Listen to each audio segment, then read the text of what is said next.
नमस्कार दोस्तों, मैं स्थित राठौर अपने YouTube चैनल मैथ्स बाय स्थित सर पर आप सभी प्यारे दोस्तों का स्वागत करता हूं।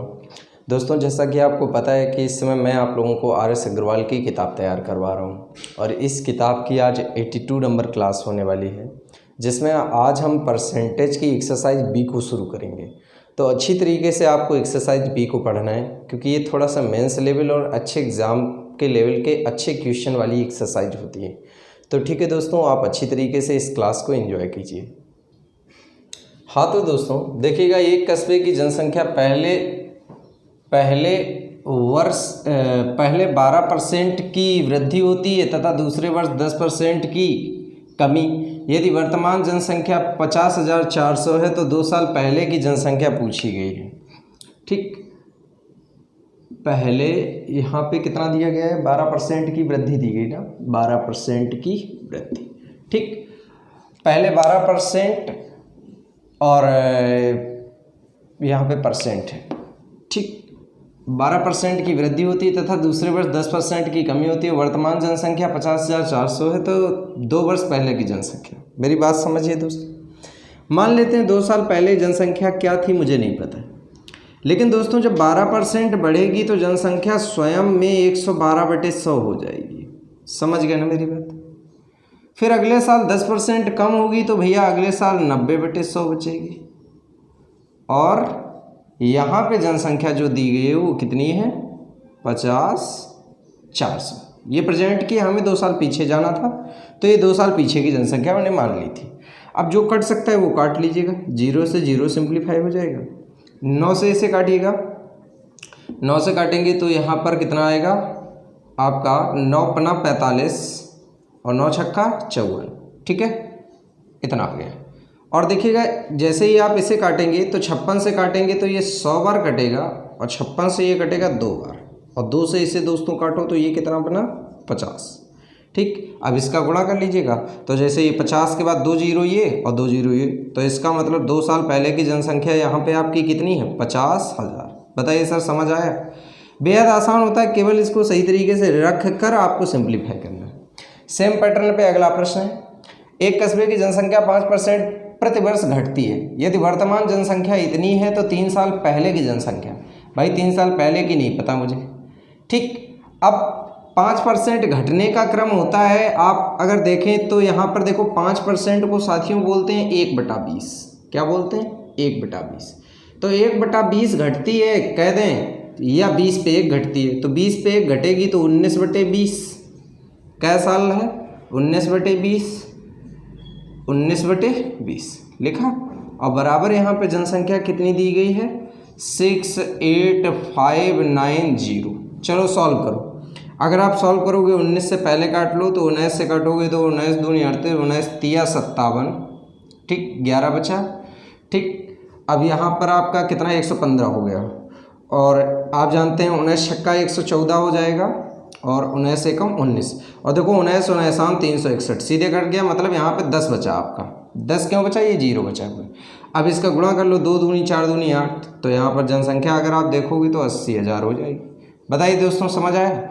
बेहद आसान कॉन्सेप्ट होता है, बस कैलकुलेशन होता है। आप अच्छी तरीके से दोनों को नोट कर लीजिएगा। अब हम लोग बढ़ते हैं अगले प्रश्नों पर। हाँ तो दोस्तों अब जरा देखिएगा क्या दिया गया है प्रश्न नंबर 3 में। एक पपीते का पेड़ 2 साल पहले रोपा गया था। उसकी ऊंचाई 20% वार्षिक दर से निरंतर बढ़ती है। अब इसकी ऊंचाई 540 है। तो पूछा रोपे जाते समय ऊंचाई कितनी थी? भाई रोपे जाते समय मुझे नहीं पता, लेकिन इतना पता है कि अगर 20% बढ़ती है, कहने का मतलब 1/5 बढ़ती है। 5 पे 1 बढ़ती है, 6/5 गुणा 6/5 बराबर दिया गया है दोस्तों। कितना दिया गया है? 540। समझ आए? अब आप इसको सॉल्व कर सकते हैं। 6 से काटेंगे 6 निम्मा 54। ठीक है, और सॉल्व करेंगे 6 से तो यहाँ पर कितना आ जाएगा? ठीक, अब यहाँ पर गुणा कर लीजिएगा। गुणा करेंगे तो 15 पना 75, 75 × 5। तो यहाँ पर जैसे ही सॉल्व करेंगे तो यहाँ पे 75 × 5, 55 25 का 5, 5 7 35 2 37, 375। मतलब रोपे जाते समय इसकी ऊंचाई कितनी थी? 375 सेंटीमीटर। अगला देखिएगा, एक मशीन 2 साल पहले 17,280 में खरीदी गई, यदि इसका अवमूल्यन मतलब कीमत घट रही है 16 सही 2/3। दोस्तों 16 सही 2/3 घटने का मतलब होता है 1/6 घटना, 1/6 घटना। तो 1/6 घटेगी तो मतलब 6 पे 1 घटेगी। तो कह रहे इसका मूल्य अब कितना होगा।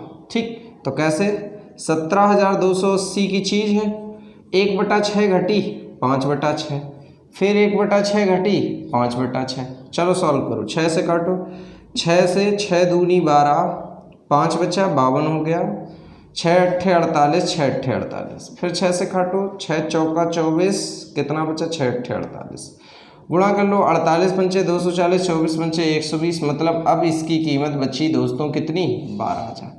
तो किस तरीके से साथियों आप इस सवाल को सॉल्व करोगे, आप अच्छी तरीके से समझ गए होंगे। फटाफट दोनों को नोट करिएगा। अब हम लोग बढ़ते हैं अगले प्रश्नों पे। हाँ तो दोस्तों अब जरा सवाल नंबर 5 और 6 देखिएगा कैसे लगाएंगे। बड़ा आसान है। एक मशीन 2 साल पूर्व खरीदी गई थी, 12.5% वार्षिक अवमूल्यन है और इसका वर्तमान मूल्य दिया गया है। तो पूछा गया जब खरीदी गई तब कितनी थी, पता नहीं भाई कितनी थी, लेकिन 12.5% को इतना ज़रूर जानते हैं कि ये भाई 1/8 होता है।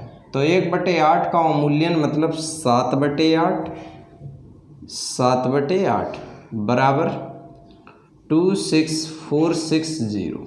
ठीक है, चलो सॉल्व करो, जो कट सकता है काटो, 7 से काटो, 7 तिया 21, 44 हो गया, सॉरी 54 हो गया। अब यहाँ पर हम जानते हैं 7 सत्ते 49, 7 अट्ठे 56, 7 से काटो, 7 पना 35, 7 चौको 28। अब इसका गुणा करना पड़ेगा। तो गुणा करेंगे तो पहले तो आप 8 का गुणा करिएगा। जब 8 का गुणा करेंगे तो दोस्तों 0 आएगा, 8 चौको 32 का 2 आएगा, 8 पंचे 40, 3 43 आएगा और इंटू 8 गुणा कर लीजिएगा। 0 आ गया, 8 दूनी 16 का 6 आ गया, 8 तिरका 24, 1 25 का 5 आ गया और 8 छंग 48, सॉरी 8 चौको 32 है और हासिल कितना है 2, 32 और 2 34। ठीक, आंसर कितना आ गया 34,560। तो किस तरीके से सवाल लगाया जाएगा आपको क्लियर हो गया। ये सवाल तो बहुत ईजी है। 35% का 10% भिन्न में बदलना है, तो परसेंट हटता है तो दोस्त 100 आता है। क्या आता है 100%, हटता है 100 आता है। 0 0, 5 सत्ते 35, 5 दूनी 10, आंसर आ गया 7/200। तो किस तरीके से सवालों को सॉल्व करना है आप समझ गए ना दोस्तों। चलो अब बढ़ते हैं दोस्तों अगले प्रश्नों पे। हाँ तो दोस्तों अब ज़रा देखिएगा, इन दोनों प्रश्नों को देखिएगा, बड़ा आराम से कर लेंगे। 630 का कितने परसेंट 7 है। तो भैया जी 630 का x% बराबर 7, 0 से 0, 7 निम 63, कट गया। x की वैल्यू निकालेंगे तो कितना निकलेगा भैया 10/9, मतलब आप क्या कह सकते हैं 1 सही 1/9%। समझ आया किस तरीके से आप इसको सॉल्व करेंगे, तो लॉजिक क्लियर हो गया। चलिए अगला क्वेश्चन यहाँ पर देखते हैं। अगला क्वेश्चन क्या दे रखा है भैया जी, यहाँ पर देखिएगा, मेरी बात को बहुत अच्छी तरीके से समझ लीजिएगा। हमें यहाँ पे x की वैल्यू चाहिए और जब परसेंट सिंप्लीफाई करेंगे तो यहाँ पे बराबर में 7 आ जाएगा। समझ रहे हैं ना। अगला क्वेश्चन देखिएगा, एक विद्यालय में 36% छात्राएँ। अब अगर 36% छात्राएँ हैं तो लॉजिकली बात है कि 64% आपके छात्र होंगे।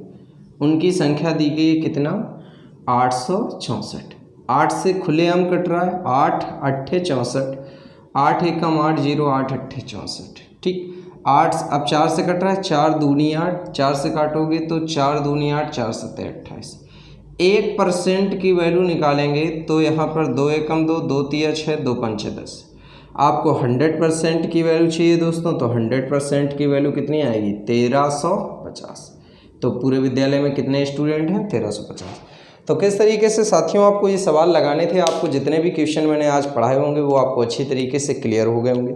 इसी तरीके से आपको सभी क्वेश्चनों को बस तैयार करते हुए आगे बढ़ना है। ये एक्सरसाइज के वो एक्सरसाइज ए जैसे ही प्रश्न थे, इसमें किसी भी प्रकार से किसी प्रश्न को लगाने में आपको ऐसा नहीं लगा होगा कि आप किसी मेंस लेवल के प्रश्न को सॉल्व कर लें। बहुत लॉजिकल और आसान थे, तो आपने अच्छी तरीके से इनको समझ लिया होगा। ठीक है दोस्तों।